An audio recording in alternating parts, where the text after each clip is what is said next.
PhD candidate at the UCLA History Department, writing my dissertation under Professor Aslanyan's supervision.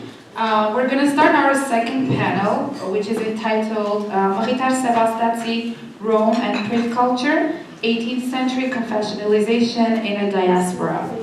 Our first presenter was supposed to be Raymond Kévorkian, Professor Huri Berberian, the chair, the Armenian Studies chair at University of California at Irvine, has agreed to read his paper. The paper is entitled The Origins of the Editorial Vocation of Mkhit Sebastats. Raymond Kévorkian is the Director of Research Emeritus at Université Paris and Curator Emeritus of the Djemjemian Library. Thank you.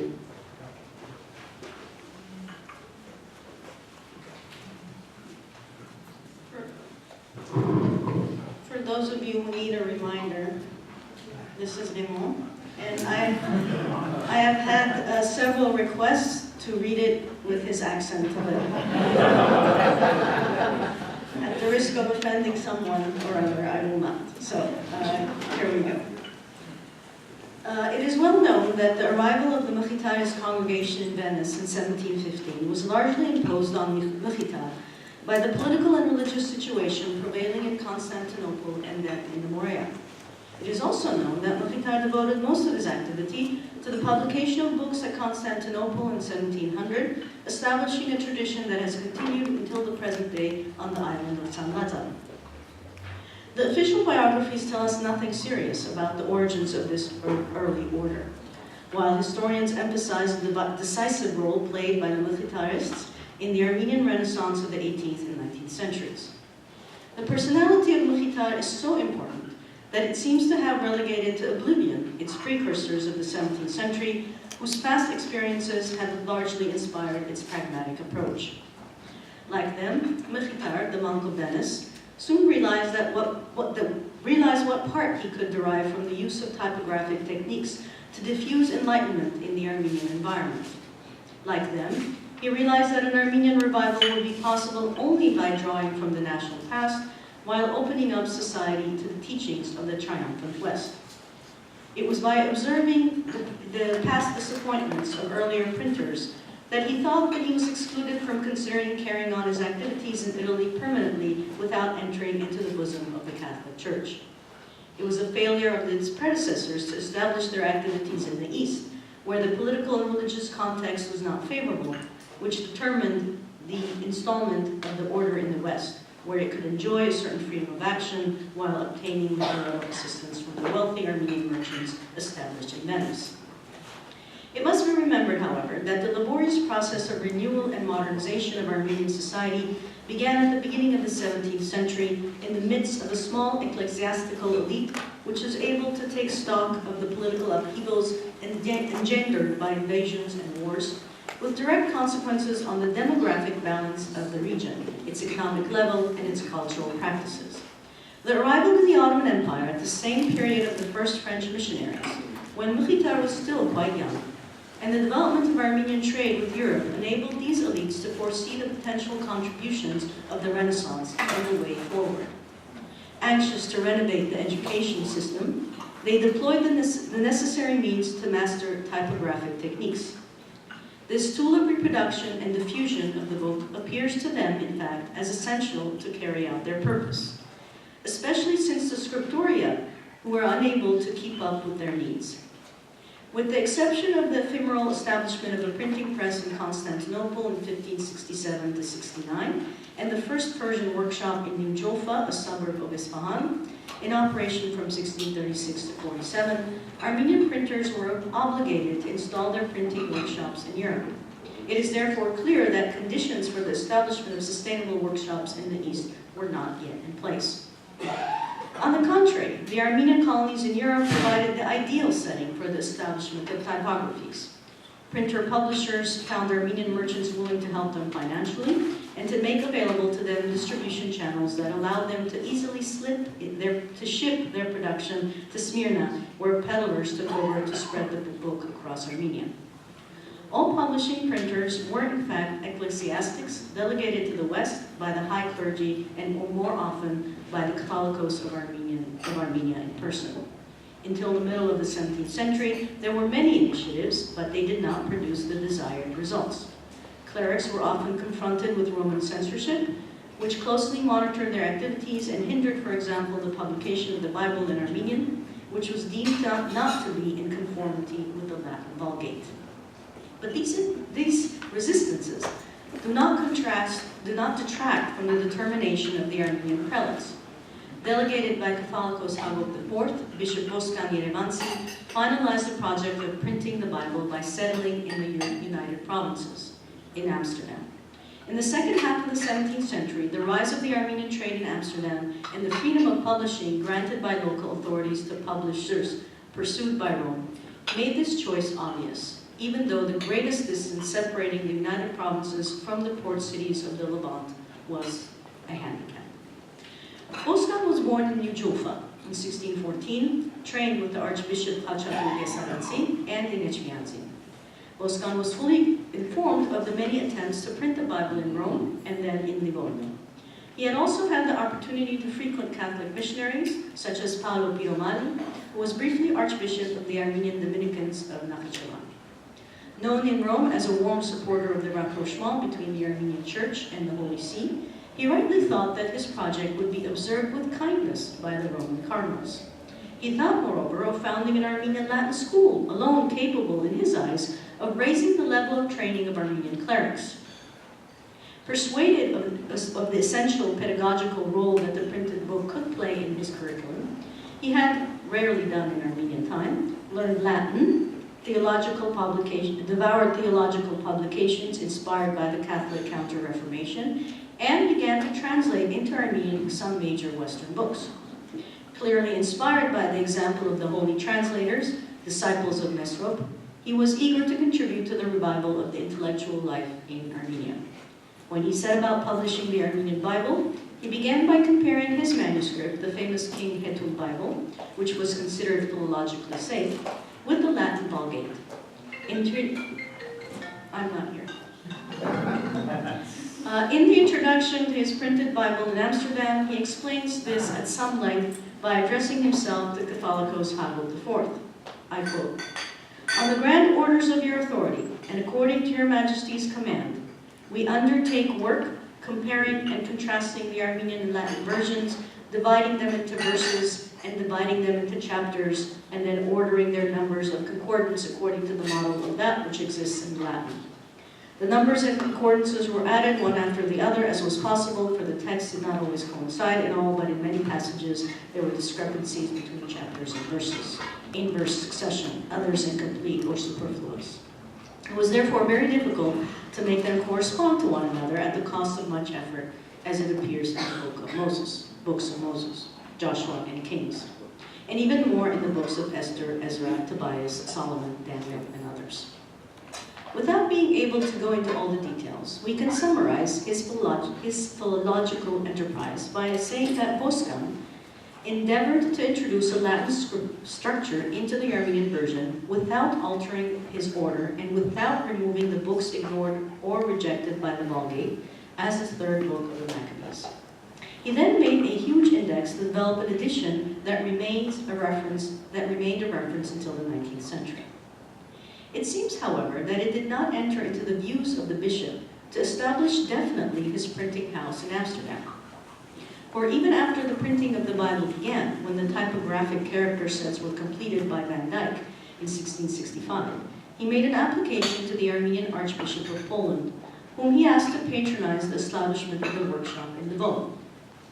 Encouraged by the Thretons of the city, the prelate hastened to give him a positive answer. The unexpected possibility of seizing the printing press of Amsterdam aroused great joy among the Thretons of Lvov. Undoubtedly aware of what awaited him in Poland, Boscan renounced his project and decided to publish the Armenian Bible before thinking of transferring his typographic workshop elsewhere.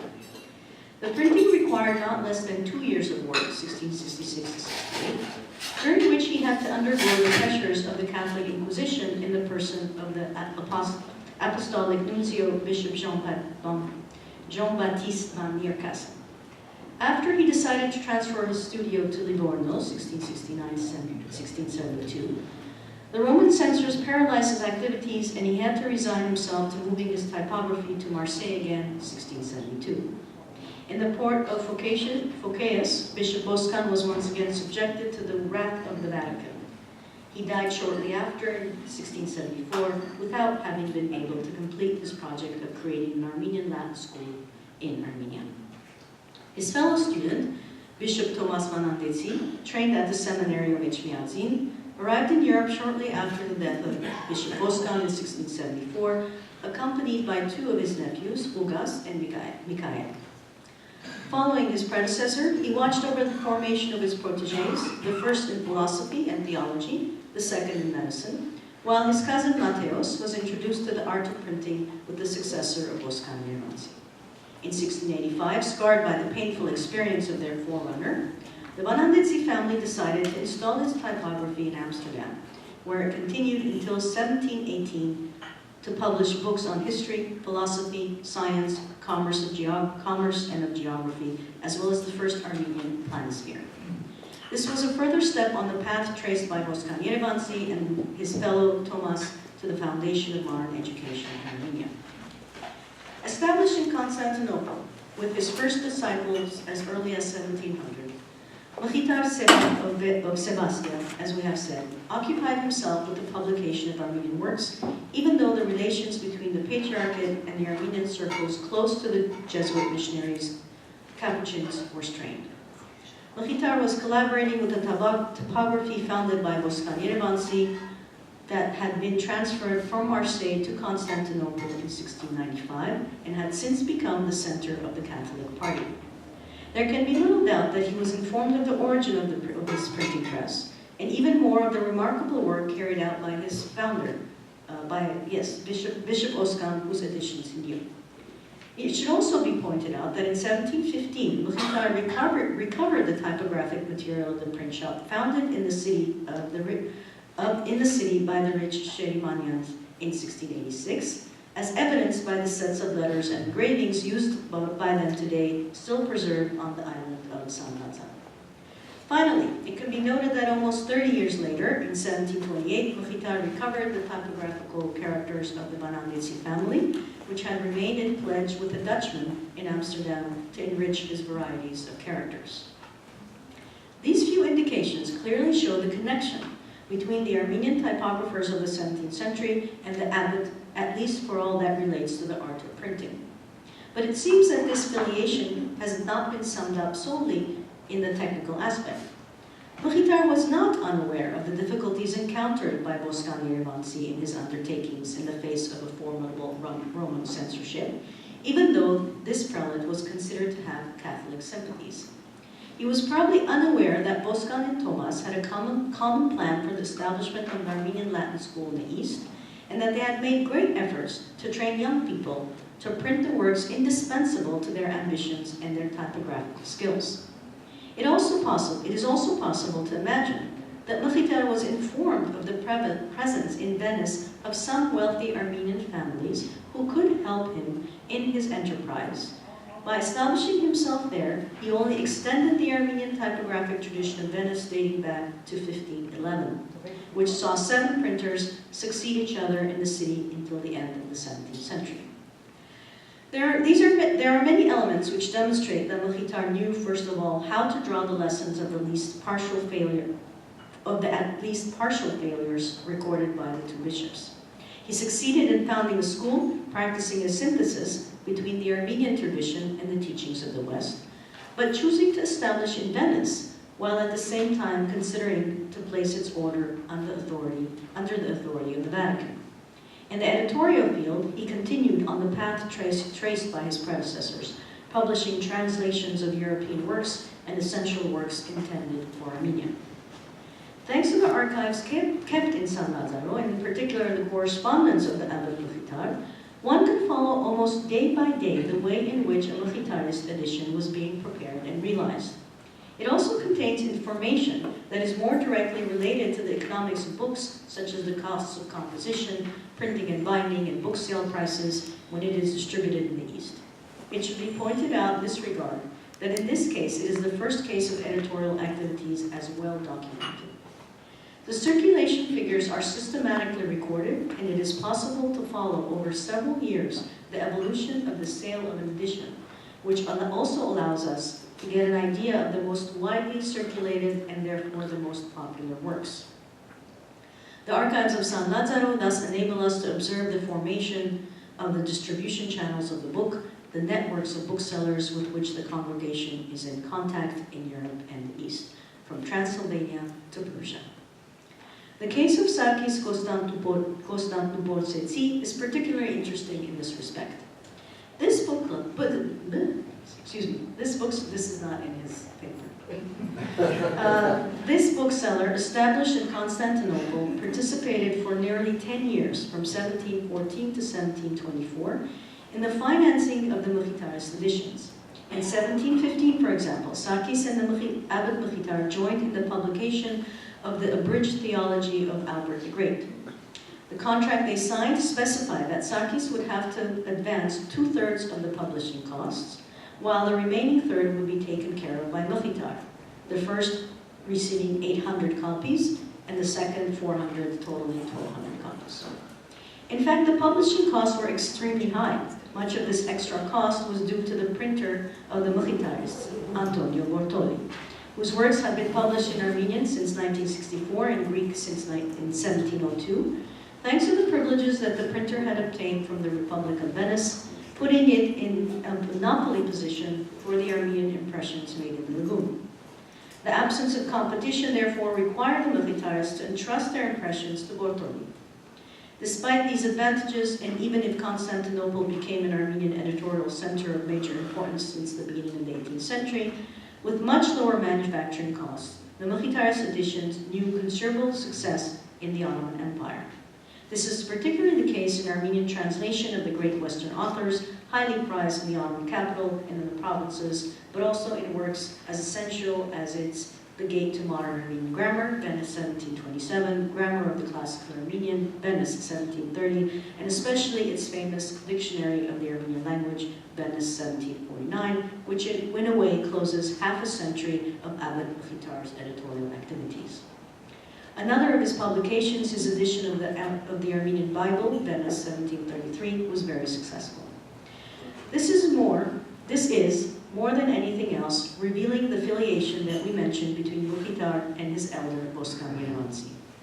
Indeed, despite the reluctance of Rome, whose censors had harassed Bishop Boscan because they considered that his version of the Bible was not in accordance with the canons of Latin Vulgate, Mkhitar did not hesitate to use the Amsterdam Bible as a basis for its own edition. Later, extending their founder's approach, the Mkhitarists also excelled in the publication of theological and philosophical scholarship while highlighting the Church Fathers' patrimonial heritage preserved by the Armenian tradition. Concerning the respective weight of the publishing center of Constantinople and Venice, it must be emphasized that during the 18th century, all the Armenian printers of Constantinople together published 365 titles, while the Mkhitarists alone came out 318. That is to emphasize the importance of the editorial action initiated by Mkhitar. In fact, the Congregation of Venice had from the beginning a considerable advantage. Although it was founded by a native of Sebastats from the 18th century until the end of the 19th century, it recruited 80% of its members in the Stambuliyot circles, among the sons of merchants, and especially among the great Catholic families. And this was going, as one might imagine, to have a direct bearing on the general radiance or brilliance of the congregation. From the beginning, it was mainly the parents of learned monks who were responsible for the distribution and sale of the works published in Venice. They played the role of wholesale booksellers, that is to say that they received by boats several hundred copies, which they then distributed to the retailers of the city or the provinces. Afterwards, they undertook to send the sums collected by bills of exchange. But the Mkhitarist missionaries, who were particularly active throughout the Ottoman Empire during the 18th century, also contributed powerfully to the diffusion of the printed production of San Lazzaro. Close to conclusion, there remains the question of the printing monopoly of the Armenian books held by Antonio Bortoli. Faced with these constraints, Mkhit succeeded quickly enough to develop his relations with Bortoli. After having recovered, as we have pointed out, the typewriting material of the Djemjemian workshop and the character sets of the Banandetsi of Amsterdam, he installed a composition workshop in the monastery of San Lazzaro, where the texts were composed and corrected, and then the pages of lead delivered to the printing press of Bortoli to be printed there. All this work was obviously accomplished by the monks or seminarians initiated very young at typography. When Mkhit died, these things were as they were. Later, the monastery of the order founded at Trieste, therefore outside the jurisdiction of Venice, created its own typography, but almost simultaneously it seceded and forced the congregation of Venice to return to Bortoli. It was not until 1789 that the secular monopoly of the Bortoli printing press was abolished and the monks of San Lazzaro were allowed to found their own print shop. Raymond, thanks you.